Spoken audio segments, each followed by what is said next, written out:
প্রত্যেকবারের মতো এবছরও পেয়ে গেলাম সোনার সংসারের ইনভিটেশন, এই যে কার্ড। আর প্রত্যেকবার আলাদা আলাদা নতুন নতুন জিনিস থাকে, এবছরও নতুন জিনিস একটা পেয়েছি, যেটা খুলে তোমাদের দেখাই। কার্ডটা দেখাই, কার্ডটা কি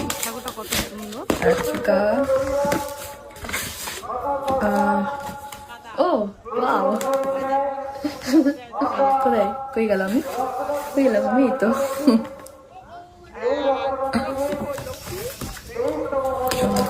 কার্ডটা। আমার লুকটা একটু ইগনোর করো তোমরা, আমি তো জেলে আছি, তাই আমার লুকের এরকম অবস্থা। আর যাই হোক, এবার দেখি কি আছে।